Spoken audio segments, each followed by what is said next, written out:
জাতীয় equipment identity registration বা NEIR system চালুর প্রতিবাদে উত্তাল দেশের মোবাইল বাজার।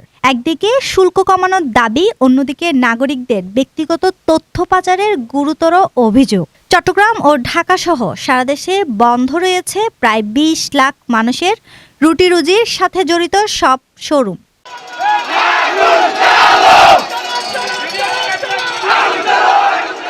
মুহূর্তের মধ্যে কোলাহলপূর্ণ মোবাইল মার্কেটগুলোতে নেমে এসেছে শুনশান নীরবতা।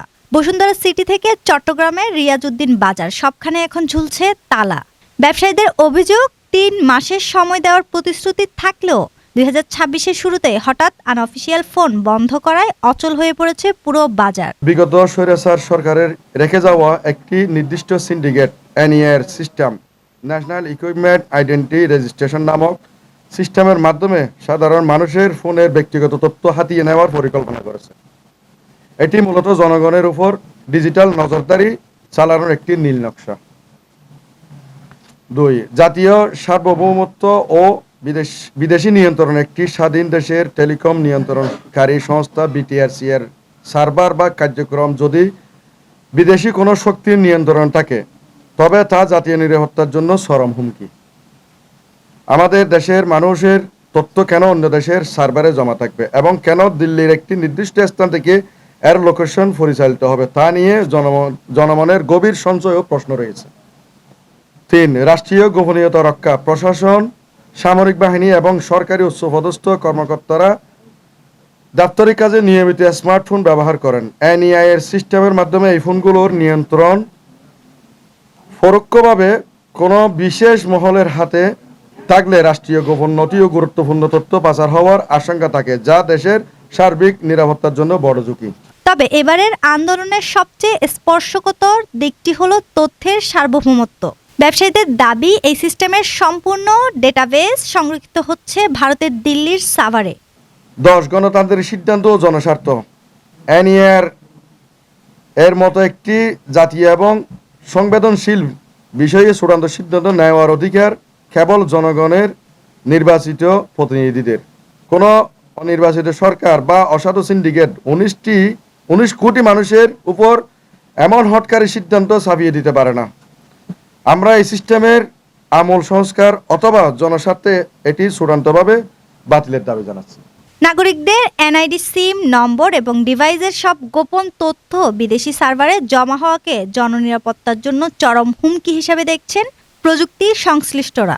তাদের প্রশ্ন, জাতীয় নিরাপত্তার এই তথ্য কেন থাকবে ভিন দেশের হাতে? আসলে এনইআইআর বিষয়টা হলো, এটা আমার মোবাইলে শুধু আমার সিমটা ইউজ করতে পারব। আমি যদি আমার মোবাইলটা অন্যখানে অন্য সিম ইউজ করতে যাই, তখন এটা ইউজ করা যাবে না। আসলে এটা তো বৈষম্যমূলক, এটা তো এভাবে তো হতে পারে না।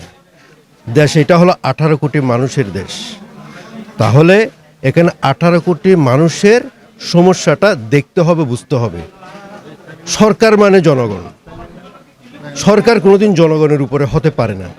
এটা শুধু মোবাইল ব্যবসায়ীদের সমস্যাটা তো না, এটা তো জনগণের আম জনতার সমস্যা।